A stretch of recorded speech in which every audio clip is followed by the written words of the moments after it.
Indo British advanced pain clinic నొప్పి మాయం surgery దూరం ఫర్ అపాయింట్మెంట్స్ 9155515563. మీరు నైమ్ ఎందుకు టార్గెట్ చేశారు అది చెప్తా. అదే చెప్తా. నేను సరెండర్ అయినా నోట్రాల్లో ఉంటున్నా. మళ్ళా పటేల్ సుధాకర్ రెడ్డి నుంచి లెటర్ నాకు మీకా మళ్ళీ ఒకసారి కలవాలి అచ్చా అని లెటర్లో ఉన్నది. సరే అని చెప్పేసి పోయినా. ఎందుకు పోవాల్సి వచ్చింది నేను బయటికి, ఏం జరిగింది అని అంటే నేను చెప్పే కాడికి చెప్పిన, ఉండి ఇట్లనే ఉండు. మొదటి నుంచి మళ్ళీ నేను ఎట్లా అని అంటే, లేదు నీ స్థానం నీకే ఉంటుంది, అట్లా ఏం లేదు, వేరే కాయ పంపిద్దాం అట్లా అని అంటే, నేనుండి సాధ్యం కాదన్నా అని చెప్పేసాను. అప్పటికి కొన్ని ఉండే మా మధ్యన, ఇక అవన్నీ డిస్కషన్ చేసుకొని తర్వాత బయటికి వెళ్ళినప్పుడు ఏమన్నా అవకాశం ఉంటే కొంచెం సహకరించగలుగుతావా బయట అని అంటే, నీకు మధ్యన నాకు మధ్యన అయితేనే చేయగలుగుతా, లేకపోతే నేను చేయలేను అనేటువంటిది క్లారిటీగా చెప్పేసిన. చర్చలు వచ్చినాయి అదే టైంలో. చర్చలలో ఇక పూర్తిగా ఏపీటీ పెట్టిండు, అపారావన్న ఈయన కలిసి మాట్లాడారు నాతో. ఏంటిది పలానా నయంను కొట్టాలి. అంటే చర్చల సమయంలోనే పార్టీ ఆయన మీద దృష్టి పెట్టింది. అప్పటికే ఉన్నది కొట్టాలనేటువంటిది, కానీ దొరకట్లేడు అనేటువంటిది ఒకటి బాగా ఉన్నది. ఎట్లా అనేటువంటిది అంటే అప్పటికే 70% అయిపోయింది. ఆయన ఎక్కడెక్కడ తిరుగుతాడు, ఎవరెవరిని కలుస్తాడు అనేటువంటిది నాకు అంచనా ఉంది. కానీ ఎప్పుడైనా ప్రయత్నం చేశారా మీరు? ఆల్రెడీ ఇక చర్చలు అయిపోయినాయి. నల్గొండ జిల్లా సెక్రటరీ బయటకు వచ్చిండు, వెపన్స్ కూడా బయటకు వచ్చేసినాయి. యాక్షన్ జరిగేటువంటి క్రమంలో ఒక కామ్రేడు ఆ యాక్షన్లో ఉంటాడు, తను అతనికి సరెండర్ అయ్యాడు. నయీం సరెండర్ అయిపోయాడు. అతను కూడా మాతో పాటు ఉండాలి, సరెండర్ అయిపోయాడు. రవి దొరికిండు, జిల్లా సెక్రటరీ దొరికిండు. మా యాక్షన్ ప్లాన్ ఫెయిల్ అయింది. అంతకంటే ముందు నయం అనేక సార్లు నన్ను మాట్లాడాలని ప్రయత్నం చేసిండు, ఎత్తుకపోవాలని ప్రయత్నం చేసిండు. చేసినప్పటికీ ఆయనకు ఉన్నటువంటిది ఏంటంటే, అంచనా ఏంటంటే, వీడు పటేల్ సుధాకర్ రెడ్డి సూర్యం గార్డు చేసిండు కాబట్టి ఈయన దగ్గర మనం పెట్టుకున్నాం అనుకో ఎప్పటికైనా ప్రమాదం అనేటువంటిది ఒకటి తెలుసు ఆయనకు. ఇక ఆఫీసర్స్ చెప్పిందా తనకు ఉన్నటువంటి అంచనా ఏందో కానీ మొత్తం మీద అయితే ఆపుకుండు, రమ్మన్నాడు. నేను రాననేటువంటిది ఆఫీసర్స్ తోటి కూడా మాట్లాడిచ్చిండు. వినలేదు, పూర్తిగా వినలేదు. తర్వాత ఇది అయిపోయిన తర్వాత, రవి చనిపోయిన తర్వాత కొంతకాలానికే మళ్ళీ 2006లో ఆత్మకూరు పోలీస్ స్టేషన్ బ్లాస్ట్ అయింది. దాంట్లో నా పేరు వచ్చేసింది, నేను దళానికి గెలుస్తున్నా అనేటువంటిది. జిల్లా కమిటీలో లెటర్ పంపిస్తున్నారు అని. దాంట్లో ఏమైందంటే ఆత్మకూరు ఇన్సిడెంట్ అయిన తర్వాత ఆత్మకూరు పోలీసుని ఎందుకని టార్గెట్ చేశారు? మాధవ్ ఎన్కౌంటర్కి నిరసనగా. ఓకే, దాని రిటాలియేషన్. దాంట్లో ఏం దొరికాయి, వెపన్స్ దొరికినాయి. కూరగాయల బండి తోసుకుంటూ వచ్చి చేస్తారు, అదేనా ఆత్మకూరు పోలీస్ స్టేషన్? అదేం కాదు, నైట్ టైంలో చేసేసి 6 గంటలకు 7 గంటలకు. ఎవరు ఉన్నారండి? షాన్ పాషా. దాని మీద రైడ్ చేసి ఏం దొరికాయి అందులో? వెపన్స్ ఒక స్టెన్ కార్బన్ దొరికింది, ఒక పిస్టల్ దొరికింది, 2 వెపన్స్ దొరికినాయి. అంతకంటే ముందే స్పెషల్ ఫోర్స్ ఉండి వెళ్ళిపోయింది. ఉన్నది అనేటువంటి దాని మీదనే టార్గెట్ చేసి కొట్టినాం. ఓకే, కానీ అప్పుడు మీకు మీ పేరు రికార్డులోకి వచ్చింది. అప్పటికి చికెన్ గున్యా వచ్చి ఇంటి దగ్గర ఉన్నా నేను, నా కోసం పోలీసు వాళ్ళు తిరుగుతున్నారు. ఇంకా నేను ఏం చేయలేక మళ్ళా శ్రీనివాస్ నాయుడు సార్కి ఫోన్ చేసి, ఏం సార్ ఇట్లా అంటే, మరి నీవు ఉన్నవనేటువంటిది అంటారండి. నేను ఎట్లా ఉంటా సార్ అందులో మీరు అని చెప్పేసానన్న. వెంకటేశ్వర్లు అని ఓఎస్డి ఉండే, ఆ ఓఎస్డి గారి దగ్గరికి తీసుకుపోయాడు, మాట్లాడించిండు.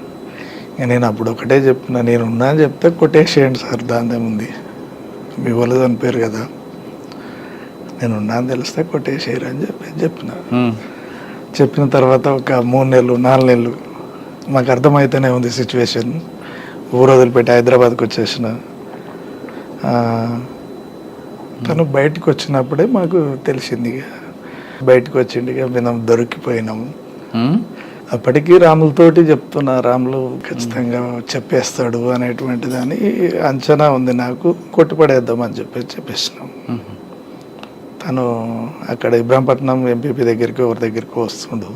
అన్నే లిఫ్ట్ చేసి కొట్టేస్తే అయిపోద్ది పోలీసు వాళ్ళ కాడికి పోక ముందుకే అని చెప్పేసి అంటే లేదు అతనితోటి నేనే పిలిపిస్తా దగ్గరికి మాట్లాడదాంలే అని చెప్పేసానంటే డైరెక్ట్ ఎస్పీ దగ్గరికి సరెండర్ అయ్యిండు తను. పోలీస్ డిపార్ట్మెంట్కి చెప్తే మమ్మల్ని చంపేసేవాళ్ళ. నయంకి చెప్పిండు ఎవరు? మహేష్. నయం ఏం చేసినట్టే డైరెక్ట్ ఫోన్లు మాకు చేసుడు పెట్టిండు. అటు రాములు బెదిరిస్తుండు, ఇటు నన్ను బెదిరిస్తుండు, భవనం శ్రీనివాసరెడ్డి అని ఉంటాడు తనను బెదిరిస్తుండు. నేను హైదరాబాద్లోనే ఉన్నా, కర్మనగట్లో ఉంటున్నా. అన్న తెలిసిందన్న నీ గురించి అన్నట్టు. తెలిసిందా అన్న? తెలిసింది. మంచిది అన్నానన్న. ఏడ ఉన్నావు నువ్వు? దిల్సు నగర్లో ఉన్నావు కదా అన్న. నేను దిల్సు నగర్లోనే ఉన్నా, టీ తాగుతున్నా. పోతే కర్మనగట్లో ఇంటి కాడికి రూమ్ కాడికి పోతా, ఇంకా అంతే అని చెప్పేసి అన్న. అంత ధైర్యంగా చేసి చెప్తున్నావు ఏందన్నా, నీ మనసులో పంపించుకో, పంపి అని అన్న. ఫోన్ స్విచ్ ఆఫ్ చేసేసిన. స్విచ్ ఆఫ్ చేసి చిన్న బాబు మెసేజ్ చెప్పిన, ఏం లేదు జోబులో పైసలు ఉండాలి, ఎంత 3,000-2,500 ఉన్నాయి, చాలా రైట్. ఇక ఎక్కడ ఉంటే ఖచ్చితంగా పోలీసు వాళ్ళన్నా కొట్టేస్తారు, నయం గారిని కొట్టేస్తాడు. ఏది వద్దిగా బయటికి వెళ్దామని చెప్పేసి తీసుకున్న. కర్నూలు ఆడికి వచ్చిన, కర్నూలు బస్సు ఎక్కేసిన. బెంగళూరు బస్సు ఎక్కిన. కర్నూలు ఎక్కితే డౌట్ వస్తుందని చెప్పేసి బెంగళూరు బస్సు ఎక్కి కర్నూలులో నాకు తెలిసినటువంటి హోటల్, అక్కడ నాకు షెల్టర్లు ఉండే. కర్నూలు అంతా తిరిగిన కాబట్టి నేను వచ్చిన వరకల్లా పోయి డోర్ కొట్టగానే తీసిరు. ఎక్కడే ఉన్నా 2 రోజులు, 3 రోజులు, 4 రోజులు. ఇంకా తనతోటే వేరే ఒక ఏపీటీ పెట్టి పలానా ఏరియా ముచ్చమార్ కాడ మనకు పలానా ఆయన ఉంటాడు, అక్కడ ఇచ్చిరండి, లెటర్ ఇచ్చిరండి అని చెప్పేసి ఒక లెటర్ రాసిన. నేను వేరే దగ్గర ఉంటానా అని చెప్పిన. అని మళ్ళీ ఇంటికి వేరే ఫోన్ నుంచి ఫోన్ చేసి మా అన్నని కర్నూలు వరకు రండి, మీరు కర్నూలు కూడా రాకండి, కర్నూలు యువతలనే అల్లంపూర్ వరకు రండి అని చెప్పేసి అక్కడికి పిలిపించి బాబుని వాళ్ళకు ఒప్పచెప్పి మళ్ళీ కర్నూలుకి వెళ్ళిపోయినా. కర్నూలుకి వెళ్ళిపోయినాక ఒకరోజు తర్వాత మళ్ళా వేరే ఫోన్ వచ్చింది, పార్టీ కాంటాక్ట్. అది కాంటాక్ట్ కాదు. సరే ఇక ఇదిగా నేను ఉండేమన్నంటే ఇక నాకు మీ కాంటాక్ట్ ఏం అవసరం లేదు, నేను నల్లమల్ల అంతా తెలుసు కాబట్టి నేను ఎక్కడ పోయినా నేను పార్టీని పట్టుకోగలుగుతా అనేటువంటిది ఉన్నా. ఇక రాములు అట్లనే ఉన్నాడు, భవనం శ్రీనివాసరెడ్డి ఉన్నాడు. ఇక వాళ్ళు కూడా ఎటు పోలేని పరిస్థితి. రాముల భార్య ప్రెగ్నెంట్ అప్పుడు, రాములేమో తీసుకుపోతే చంపుతాడు అనేటువంటిది. తర్వాత భవనం శ్రీనాథే అటు ఇటు కలిసి మళ్ళీ పార్టీ కాంటాక్ట్ పెట్టుకొని మళ్ళీ 2 నెలల తర్వాత 2 నెలలు నయంకు దొరకకుండా ఉన్నాం. తర్వాత మళ్ళీ పార్టీలోకి వెళ్ళిపోయినా. మధ్య అడుగు కాడ ఏపీటీ. అన్న పార్టీకి 2వ సారి వెళ్ళక ముందు అక్కతో మీ పరిచయం ఎలా జరిగింది? మీ ఇద్దరికి పెళ్ళి ఎవరు చేశారు? ఈ పెళ్ళి అంటే అనుకున్నాము పార్టీలో. అక్క మీకు నల్లమల్ల పరిచయం? నల్లమల్ల పరిచయం. నల్లమల్ల పరిచయం బయటికి వచ్చినాక పెళ్లి చేసుకున్నాం. అంటే పార్టీకి చెప్పే చేస్తున్నారా? ఇద్దరు ఒకటేసారి వచ్చినాం కదా, ఇద్దరం అరెస్ట్ అయినాం అనేటువంటిది స్టేట్మెంట్. అంటే అరెస్ట్ అయ్యాక పెళ్లి చేసుకున్నారా? తను ఇక నేను పోను అనేటువంటిది ఒకటి. ఇక నాకు ఎవరు లేరు, అమ్మా నాన్న ఎవరు లేరు, పోయినా చావాల్సిందే. అక్కకి పెళ్లి చేసుకుంటా మీరు చెప్పారా, అక్క మీకు చెప్పిందా ముందు? అందరూ పోలీస్ డిపార్ట్మెంట్ భార్యాభర్తలు అనుకుంటుంది అంతే. ఇంకా తీరా నేనే ఉండే ఇట్లా కాదు అనేటువంటిది. అంటే తను ఇక ఖచ్చితంగా ఇక నేను పోలేను, నేను చచ్చిపోతా అన్నట్టు సర్లే ఇక ఉండని. ఎవరైతే ఎక్కడ పెళ్లి చేసుకున్నారు? ఇంటి దగ్గరనే చేసుకున్నాం. ఇక కలిసి ఉన్నాం అంతే. ఇంకా పెళ్ళి అనేటువంటిది ఏం లేదు, కలిసి సహజీవనం అంతే, భార్యాభర్తలు లెక్క. కానీ మీరు బయటకు వచ్చి అజ్ఞాతకు వెళ్ళిన తర్వాత నయంకి మరైపు టార్గెట్ అయ్యారు మీరు? అంటే మీ చేతిలో నయం ఎలా ఎస్కేప్ అయ్యాడు? ఎప్పుడైనా ఒక సంఘటన గుర్తుందా? అంటే ఇక మేము టీం ఫామ్ కాలేదు మాది. రవితోటే, జిల్లా సెక్రటరీ తోటే బ్రేక్ అయింది. కానీ కొంతమంది పోలీసులు మిమ్మల్ని కానీ లేదా మిమ్మల్ని పర్టికులర్గా తీసుకెళ్ళి నయంకి హ్యాండ్ ఓవర్ చేసే సంఘటన జరిగింది. నేను సెకండ్ సరెండర్ అయినప్పుడు ఎస్పీ ఆఫీస్కే ఫోన్ వచ్చింది. ఎవరో నల్గొండ విజయ్ కుమార్ సార్ ఉన్నాడు. విజయ్ కుమార్ సార్. నేను ఇంకా మీడియా ముందుకు పోలేదు, ఎవరో ఒక ఆఫీసర్ వచ్చి ఇచ్చిండు, నాకు అంత పరిచయం కూడా లేదు. ఫోన్ మీకు ఇచ్చాడు. ఫోన్ మాట్లాడానంటే మాట్లాడమనంటే నేనుండి మాట్లాడినా, అన్న బాగున్నావా అనే వచ్చినావా, ఇంకా ముక్కలు చేస్తానంటే సరే మంచిది చేసుకోండి, చేయండి పర్వాలేదు అనేటువంటిది అని అన్న. తర్వాత మీకు ఎప్పుడు ఎదురుపడలేదు?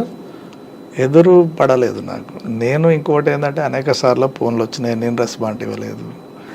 మీడియాకు కూడా చెప్పలేదు, నేను మీడియాకు కూడా చెప్పలేదు, ఆఫీసర్స్ కూడా ఎక్కువ చెప్పలేదు. ఆయన బయటకు వచ్చాక ఖచ్చితంగా మిమ్మల్ని టార్గెట్ చేయాలి, చంపడం కోసం అయితే చస్తాడు అనేటువంటిది తెలుసు. చంపగలగడు, ఏం లేకున్నా నిరాయుధంగా ఉన్నా చంపుతాడు వాడు అనేటువంటిది తెలుసు. ఒకవేళ నయీం మీ మీద అటాక్ చేశాడు అనుకుంటే అప్పట్లో మీరు ఎలాగ దాన్ని చేయగలుగుతాం, ఎలా రిమూవ్ చేయగలుగుతాం? అంటే ఆయన రాడు కదా, మిమ్మల్ని ఏదో రకంగా ట్రాప్ చేస్తాడు, తీసుకెళ్ళి ఆయన హ్యాండ్ ఓవర్ చేస్తారు. అర్థమవుతుంది కదా మనకు, మనం ఇప్పుడు మన వైపు ఎవరున్నారు, ఏం చేస్తారు అనేటువంటిది క్లారిటీగా ఒక క్లారిటీ ఉంటుంది. అంటే కొత్త పరిచయాలు ఎక్కడి అనేటువంటిది. ఇంకోటి దరిదాపు కూడా తనతోటి పరిచయాలు ఉన్నటువంటి వ్యక్తులను కూడా నేను అవాయిడ్ చేసేది. ఓకే, అంటే నయీం మీద మీకు ఆల్రెడీ ఒక అభిప్రాయం ఉంది, ఆయన బెదిరింపులు ఇవన్నీ కూడా. ఆయన ఎన్కౌంటర్ అయిన తర్వాత మీకు ఏమనిపించింది? ఎప్పటికైనా చావాల్సిన వాడే అనిపించింది. మా చేతిలో చచ్చేటోడు ఎక్కడో చచ్చింది కదా అనేటువంటిది కొంత మిగిలి ఉండే.